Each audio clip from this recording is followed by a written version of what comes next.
ಎಲ್ಲರಿಗೂ ನಮಸ್ಕಾರ. Welcome to Malenadu ಸವಿರುಚಿ. ಇವತ್ತು ತುಂಬಾ ರುಚಿಕರವಾಗಿರುವಂತಹ ಹಾಗೆ ಹಬ್ಬಗಳ ವಿಶೇಷವಾಗಿ ಮಾಡಿಕೊಳ್ಳುವಂತಹ ಸಿಹಿ ಕಡುಬು ಅಥವಾ ಕಾಯಿ ಕಡುಬು ಅಥವಾ ಪಾತುಳಿ ಅಂತಲೂ ಕರೀತಾರೆ. ತುಂಬ ಅಂದರೆ ತುಂಬ ರುಚಿಯಾಗಿರುತ್ತೆ. ಅದನ್ನ ಹೇಗೆ ಮಾಡ್ಕೊಳ್ಳೋದು ಅಂತ ನೋಡೋಣ. ಈ ರೀತಿಯಾಗಿ ಬಿಡಿಸ್ಕೊಂಡು ಅದರ ಮೇಲ್ಗಡೆ ತುಪ್ಪ ಹಾಕ್ಕೊಂಡು ತಿನ್ನೋದಕ್ಕೆ ತುಂಬ ಅಂದರೆ ತುಂಬ ಸಖತ್ತಾಗಿರುತ್ತೆ. ಹಾಗೆ ಮಾಡೋದು ಕೂಡ ತುಂಬ ಸುಲಭ, ಹಾಗೆ ರುಚಿನೂ ಕೂಡ ತುಂಬಾ ಚೆನ್ನಾಗಿರುತ್ತೆ. ಇದನ್ನ ಈ ರೀತಿ ಬಿಡಿಸ್ಕೊಂಡು ಬಿಸಿ ಬಿಸಿಯಾಗಿರುವಾಗಲೇ ತುಪ್ಪ ಹಾಕ್ಕೊಂಡು ತಿನ್ನೋದಕ್ಕಂತೂ ಸಖತ್ತಂದರೆ ಸಖತ್ತಾಗಿರುತ್ತೆ. ಬನ್ನಿ ಹಾಗಿದ್ರೆ ಇದನ್ನ ಯಾವ ರೀತಿಯಾಗಿ ಮಾಡ್ಕೊಳ್ಳೋದು ಅಂತ ನೋಡೋಣ. ಮೊದಲನೇದಾಗಿ ಅಕ್ಕಿನ ನೆನೆಸ್ಕೋಬೇಕು. ಯಾವ ಅಕ್ಕಿನಲ್ಲಾದರೂ ಮಾಡ್ಕೋಬೋದು. ನಾನಿಲ್ಲಿ ಸ್ವಲ್ಪ ಕೆಂಪಾಗಿರುವಂತಹ ಅಕ್ಕಿನ ತಗೊಂಡಿದ್ದೀನಿ. ಇದು ಊಟ ಮಾಡುವಂತಹ ಅಕ್ಕಿ, ಕುಚ್ಚಲಕ್ಕಿ ಅಲ್ಲ, ಇದು ಬೆಣ್ತಗಕ್ಕಿನೇ. ಇದು ಸ್ವಲ್ಪ ಕಲರ್ ಚೇಂಜ್ ಆಗಿದೆ, ಕೆಂಪಾಗಿದೆ ಅಷ್ಟೇ. ಅದನ್ನ ತಗೊಂಡಿದ್ದೀನಿ.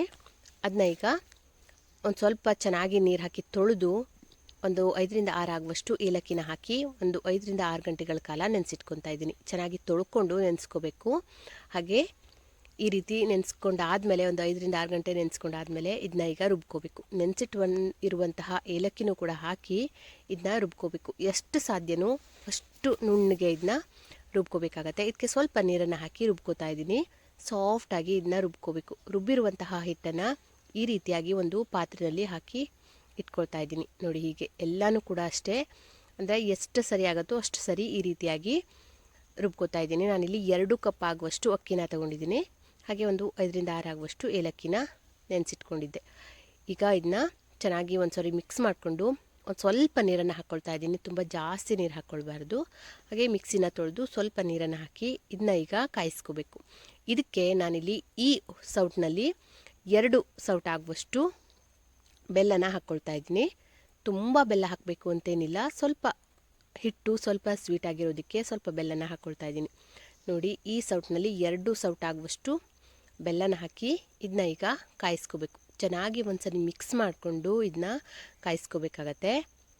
ನೋಡಿ, ಹೀಗೆ ಈ ರೀತಿ ತಳ ಹಿಡಿಯೋದಕ್ಕೆ ಬಿಡಬಾರ್ದು. ಅಂದರೆ ಸ್ವಲ್ಪ ತಳ ಹಿಡಿಯುತ್ತೆ, ಇದು ಗಟ್ಟಿ ಗಟ್ಟಿ ಆಗುತ್ತೆ. ಆದರೂ ಕೂಡ ಚೆನ್ನಾಗಿ ಈ ರೀತಿ ಒಂದ್ಸರಿ ಮಿಕ್ಸ್ ಮಾಡಿಕೊಂಡು ಇದನ್ನ ಗಟ್ಟಿಯಾಗೋ ತನಕ ಕಾಯಿಸ್ಕೋಬೇಕು. ನೋಡಿ, ಹೀಗೆ ಈ ರೀತಿ ತಿರ್ಸ್ತಾನೆ ಇರಬೇಕಾಗತ್ತೆ. ಇನ್ನು ತುಂಬ ಜಾಸ್ತಿ ಗಟ್ಟಿಯಾಗೋದಕ್ಕೆ ಬಿಡಬಾರ್ದು, ಸ್ವಲ್ಪ ಗಟ್ಟಿಯಾದರೆ ಸಾಕು. ಇದಕ್ಕೆ ಸ್ವಲ್ಪ ಉಪ್ಪನ್ನು ಸೇರಿಸ್ಕೊಳ್ತಾ ಇದ್ದೀನಿ. ಯಾವುದೇ ಸಿಹಿ ತಿಂಡಿ ಆದರೂ ಕೂಡ ಸ್ವಲ್ಪ ಉಪ್ಪು ಹಾಕಿದ್ರೆ ಅದರ ರುಚಿನೇ ಬೇರೆ, ಅಷ್ಟೊಂದು ಚೆನ್ನಾಗಿರುತ್ತೆ. ನೋಡಿ, ಹೀಗೆ ಈ ರೀತಿ ಚೆನ್ನಾಗಿ ಇದನ್ನ ಕಾಯಿಸ್ಕೊಳ್ತಾ ಇದ್ದೀನಿ. ಸ್ವಲ್ಪ ಗಂಟು ಥರ ಆಗುತ್ತೆ.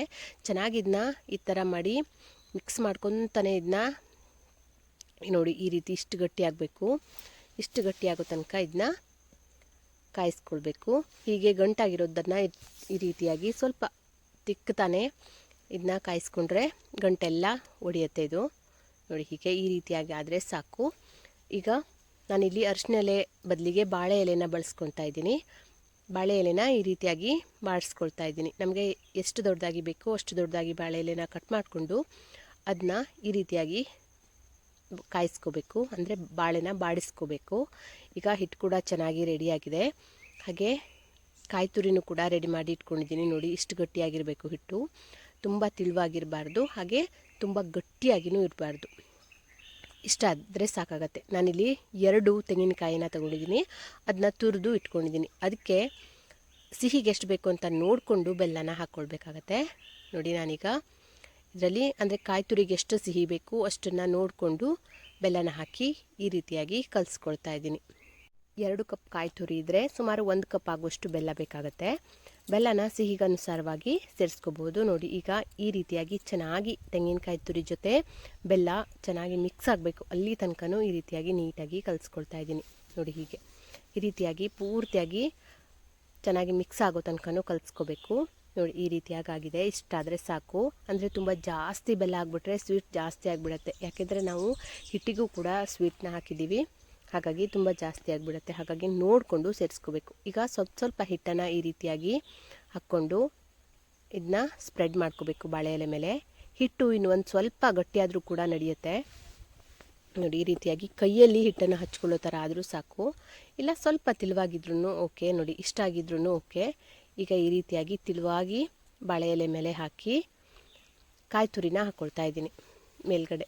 ಕಾಯಿ ತುರಿ 2ರಿಂದ 3 ಸ್ಪೂನ್ ಆಗುವಷ್ಟು ಕಾಯಿ ತುರಿ ಬೇಕಾಗುತ್ತೆ. ಅಷ್ಟನ್ನು ಈ ರೀತಿಯಾಗಿ ಎಲ್ಲ ಕಡೆನೂ ಹಾಕಿ ಸ್ಪ್ರೆಡ್ ಮಾಡ್ಕೋಬೇಕು. ಕಾಯಿ ತುರಿ ಕಾಯಿಸ್ಕೊಳ್ಳೋ ಅವಶ್ಯಕತೆ ಏನಿಲ್ಲ, ಹೀಗೇ ಹಾಕ್ಕೊಳ್ಬೋದು, ತುಂಬಾ ಚೆನ್ನಾಗಿ ಬೇಯುತ್ತೆ. ನೋಡಿ ಹೀಗೆ ಎಲ್ಲ ಕಡೆನೂ ಕಾಯಿ ತುರಿನ ಹಾಕಿ ಈ ರೀತಿಯಾಗಿ ಮಡ್ಚ್ಕೊತಾ ಇದ್ದೀನಿ. ನೋಡಿ ಹೀಗೆ ಈ ರೀತಿಯಾಗಿ ಚೆನ್ನಾಗಿ ಒತ್ತಿ ಇದನ್ನ ಮಡ್ಚ್ಕೋಬೇಕು. ಎಲ್ಲನೂ ಕೂಡ ಅಷ್ಟೇ ಇದೇ ರೀತಿಯಾಗಿಯೇ ಮಾಡ್ಕೋಬೇಕಾಗತ್ತೆ. ನೋಡಿ ಈ ರೀತಿಯಾಗಿ ಮಡ್ಚಿಟ್ಕೊಂಡ್ಬಿಟ್ರೆ ರೆಡಿ ಆಯಿತು. ಒಂದು ವೇಳೆ ಅರಿಶಿನ ಎಲೆ ಮಾಡೋದಾದರೂ ಅಷ್ಟೇ, ಬಾಳೆ ಎಲೆ ಇಲ್ಲ ಅಂದರೆ ಅರಿಶಿನ ಎಲೆ ಸಿಕ್ಕಿದ್ರೆ ಅದರಲ್ಲೂ ಕೂಡ ಮಾಡ್ಕೋಬೋದು.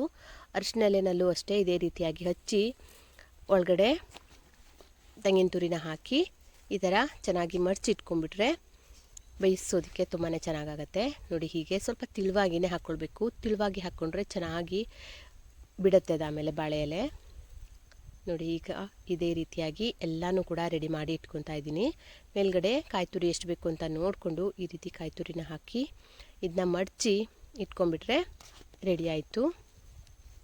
ಈ ಥರ ಮಾಡಿ ಎಲ್ಲನೂ ಕೂಡ ಎಷ್ಟು ಆಗುತ್ತೋ ಅಷ್ಟು ಎಲ್ಲನೂ ಕೂಡ ಇದೇ ರೀತಿಯಾಗಿ ಮಡಚಿ ರೆಡಿ ಮಾಡಿ ಇಟ್ಕೊಂಡಿದ್ದೀನಿ. ಈಗ ಒಂದು ಇಡ್ಲಿ ಪಾತ್ರೆನ ಬಿಸಿಯಾಗೋದಕ್ಕೆ ಇಟ್ಕೊಂಡಿದ್ದೆ. ಮೊದಲೇ ಸ್ವಲ್ಪ ನೀರು ಹಾಕಿ ಅದನ್ನ ಬಿಸಿಯಾಗೋದಕ್ಕೆ ಇಟ್ಕೊಂಡಿದ್ದೆ. ಅದೀಗ ನೀರು ಕೂಡ ಚೆನ್ನಾಗಿ ಕುದ್ದಿದೆ. ಅದ್ರ ಮೇಲ್ಗಡೆ ಈಗ ಒಂದು ಬಾಳೆ ಎಲೆನೂ ಕೂಡ ಹಾಕಿ ಇಟ್ಕೊಂಡಿದ್ದೆ. ಈಗ ರೆಡಿ ಮಾಡಿ ಇಟ್ಕೊಂಡಿರುವಂತಹ ಕಡುಬನ್ನು ಈ ರೀತಿಯಾಗಿ ಒಂದೊಂದನ್ನೇ ಹಾಕಿ ಇಟ್ಕೊಳ್ತಾ ಇದ್ದೀನಿ. ಎಲ್ಲನೂ ಕೂಡ ಇದೇ ರೀತಿಯಾಗಿ ನಿಧಾನವಾಗಿ ನೀಟಾಗಿ ಇಟ್ಕೊಂಡು ಸುಮಾರು ಒಂದು 20ರಿಂದ 25 ನಿಮಿಷ ಬೇಯಿಸ್ಕೊಂಡ್ರೆ ರೆಡಿಯಾಗಿಬಿಡುತ್ತೆ ಸಿಹಿ ಕಡುಬು. ನೋಡಿ ಹೀಗೆ ಇದೇ ರೀತಿಯಾಗಿ ಇಟ್ಕೊಂಡಿದ್ದೀನಿ. ಈಗ ಎಲ್ಲನೂ ಇಟ್ಕೊಂಡಾದಮೇಲೆ ಮೇಲ್ಗಡೆ ಸ್ವಲ್ಪ ಅರಿಶಿನ ಎಲೆನ ಇಡ್ತಾ ಇದ್ದೀನಿ. ನೋಡಿ ಹೀಗೆ ಎಲ್ಲನೂ ಆಗಿದೆ. ಈಗ ಇದ್ರ ಮೇಲ್ಗಡೆ ಈಗ ನೀಟಾಗಿ ಅರಿಶಿನ ಎಲೆ ಇಟ್ಬಿಟ್ರೆ ನಿಜವಾಗ್ಲೂ ಅರಿಶಿನ ಎಲೆನಲ್ಲೇ ಮಾಡಿದ್ದೀವಿ ಅನ್ನಬೇಕು, ಅಷ್ಟು ಘಮ ಬರುತ್ತೆ. ಈ ಥರ ಮಾಡಿಕೊಂಡ್ರೂ ಸಾಕು. ನೋಡಿ ಹೀಗೆ ಎಷ್ಟು ಬೇಕೋ ಅಷ್ಟು ಅರಿಶಿನ ಎಲೆನ ಇಟ್ಟು ಕ್ಲೋಸ್ ಮಾಡಿಕೊಂಡು ಒಂದು 20ರಿಂದ 25 ನಿಮಿಷ ಅಥವಾ 30 ನಿಮಿಷ ಬೇಯಿಸ್ಕೊಂಡ್ರೆ ತುಂಬಾ ರುಚಿಕರವಾಗಿರುವಂತಹ ಅರಿಶಿನ ಎಲೆಯ ಘಮ ಇರುವಂತಹ ಹಾಗೆ ಹೆಲ್ದಿಯಾಗಿರುವಂತಹ ಸಿಹಿ ಕಡುಬು ಅಥವಾ ಪಾತೋಳಿ ರೆಡಿಯಾಗುತ್ತೆ. ತುಂಬ ಜಾಸ್ತಿ ಟೈಮ್ ಕೂಡ ಬೇಕಾಗೋದಿಲ್ಲ ಇದನ್ನ ಬೇಯೋದಕ್ಕೆ, ಅಂದರೆ ಹಿಟ್ಟು ಕೂಡ ಚೆನ್ನಾಗಿ ನಾವು ಕಾಯಿಸಿರೋದು, ಹಾಗಾಗಿ ಬೇಗ ಬೇಯುತ್ತೆ. ಈಗ ಒಂದು 30 ನಿಮಿಷ ಆಗಿದೆ. ಇದನ್ನ ಓಪನ್ ಮಾಡ್ತಾ ಇದ್ದೀನಿ. ಓಪನ್ ಮಾಡಿದ ತಕ್ಷಣ ಅರಿಶಿನ ಎಲೆ ಘಮ ತುಂಬಾ ಚೆನ್ನಾಗಿ ಬರುತ್ತೆ. ಈ ಥರ ಕಡುಬು ಮಾಡ್ತಿದ್ರೆ ಸಾಕು, ಎಲ್ಲರೂ ಹೊರಗಡೆ ಎಲ್ಲ ಇದ್ದರೆ ಕೇಳ್ತಾರೆ ಈ ಕಡುಬು ಮಾಡಿದ್ಯಾ ಅಂತ. ಅಷ್ಟೊಂದು ಮನೆ ತುಂಬ ಗಮನಿಸ್ತಾ ಇರುತ್ತೆ, ಅಷ್ಟೊಂದು ತುಂಬಾ ಚೆನ್ನಾಗಿ ಪರಿಮಳ ಬರ್ತಾ ಇರುತ್ತೆ. ಹಾಗೆ ಇದನ್ನ ಬಿಸಿ ಬಿಸಿ ಆಗಿರುವಾಗಲೇ ಓಪನ್ ಮಾಡ್ಕೊಳ್ತಾ ಇದ್ದೀನಿ. ಈಗ ಇದು ನೋಡಿ ಎಷ್ಟು ಚೆನ್ನಾಗಿ ಬಾಳೆಯಿಂದ ಬಿಟ್ಟು ಬರ್ತಾ ಇದೆ ಅಂತ. ಹಿಟ್ಟು ಕರೆಕ್ಟಾಗಿ ಆದರೆ ಮಾತ್ರ ಈ ರೀತಿಯಾಗಿ ಬಾಳೆ ಬಿಟ್ಟು ನೀಟಾಗಿ ಬರುತ್ತೆ. ಒಂದು ವೇಳೆ ಹಿಟ್ಟು ಕರೆಕ್ಟಾಗಿ ಆಗಿಲ್ಲ ಅಂದರೆ ಬಾಳೆಗೆ ಅಂಟ್ಕೊಂಡು ಬಿಡುತ್ತೆ ಇದು. ಈಗ ಬಿಸಿ ಬಿಸಿ ಇರುವಾಗಲೇ ಇದನ್ನ ಬಿಡಿಸ್ತಾ ಇದ್ದೀನಿ. ಎಷ್ಟು ಚೆನ್ನಾಗಿ ಬಾಳೆ ಎಲ್ಲ ಬಿಡ್ತಾ ಇದೆ ಅಂತ ನೋಡಿ, ತುಂಬಾ ಚೆನ್ನಾಗಿ ಬಿಡ್ತಾ ಇದೆ. ಈ ರೀತಿ ಚೆನ್ನಾಗಿ ನೀಟಾಗಿ ಹಚ್ಕೊಂಡ್ಬಿಟ್ರೆ ನಿಧಾನಕ್ಕೆ ಬಿಡಿಸ್ಬೇಕು, ನೀಟಾಗಿ ಬಂದುಬಿಡುತ್ತೆ. ನೋಡಿ ಈ ಕಲರ್ ಆಗಿದೆ, ಅಂದರೆ ನಾವು ಬೆಲ್ಲ ಹಾಕಿರೋದ್ರಿಂದ ಸ್ವಲ್ಪ ಕಲರ್ ಈ ಥರನೇ ಬರುತ್ತೆ. ಅದರಲ್ಲೂ ನಾನು ಸ್ವಲ್ಪ ಕೆಂಪಕ್ಕಿನೇ ಬಳಸಿರೋದ್ರಿಂದ ಸ್ವಲ್ಪ ಕೆಂಪಾಗಿಯೇ ಕಾಣಿಸ್ತಾ ಇದೆ. ಹಾಗೆ ಬಿಸಿ ಬಿಸಿ ಇರುವಾಗಲೇ ಈ ಥರ ಮೇಲಿಂದ ತುಪ್ಪ ಹಾಕ್ಕೊಂಡು ತಿನ್ನೋದಕ್ಕೆ ನಿಜವಾಗ್ಲೂ ತುಂಬಾ ಸಖತ್ತಾಗಿರುತ್ತೆ. ಹಾಗೆ ಇದನ್ನ 2 ದಿವಸದ ತನಕನೂ ನಾವು ಇಟ್ಕೊಂಡು ತಿನ್ಬೋದು. ಮಕ್ಕಳು ಸ್ಕೂಲಿಂದ ಬಂದಾಗೆಲ್ಲ ಈ ಥರ ಮಾಡಿಕೊಟ್ರೆ ಅವರಿಗೂ ಕೂಡ ಖುಷಿಯಾಗುತ್ತೆ. ಯಾವಾಗಲೂ ಅನ್ಹೆಲ್ದಿ ಫುಡ್ನೇ ನಾವು ಮಾಡ್ಕೊಳ್ಳೋದಕ್ಕಿಂತ ಈ ರೀತಿಯ ಹೆಲ್ದಿಯಾಗಿರುವಂತಹ ಫುಡ್ನ ಮನೆಯಲ್ಲೇ ನಾವು ಮಾಡಿಕೊಟ್ರೆ ಮಕ್ಕಳಿಗೂ ಕೂಡ ಖುಷಿಯಾಗಿರ್ತಾರೆ, ಹಾಗೆ ಅವರು ಇಷ್ಟಪಟ್ಟು ತಿಂತಾರೆ ಕೂಡ. ಅಷ್ಟೊಂದು ರುಚಿಯಾಗಿರುತ್ತೆ. ಈ ಥರ ಬಿಸಿ ಬಿಸಿಯಾಗಿ ತುಪ್ಪ ಹಚ್ಕೊಂಡು ತಿನ್ನೋದಕ್ಕೆ ನಿಜವಾಗ್ಲೂ ತುಂಬಾ ಸಖತ್ತಾಗಿರುತ್ತೆ. ಒಂದು ಸರಿ ಇದೇ ರೀತಿಯಾಗಿ ಟ್ರೈ ಮಾಡಿ ಹೇಗೆ ಬಂತು ಅಂತ ನನಗೆ ಕಮೆಂಟ್ ಮಾಡಿ ತಿಳಿಸಿ. ಹಾಗೆ ಯಾರೆಲ್ಲ ಮೊದಲನೇ ಸರಿ ನನ್ನ ವಿಡಿಯೋನ ನೋಡ್ತಾ ಇದ್ದೀರಾ ಪ್ಲೀಸ್ ಸಬ್ಸ್ಕ್ರೈಬ್ ಮಾಡ್ಕೊಳ್ಳಿ, ಹಾಗೆ ಪಕ್ಕದಲ್ಲಿರುವಂತಹ ಬೆಲ್ ಐಕಾನ್ನ ಕ್ಲಿಕ್ ಮಾಡಿ. Thank you.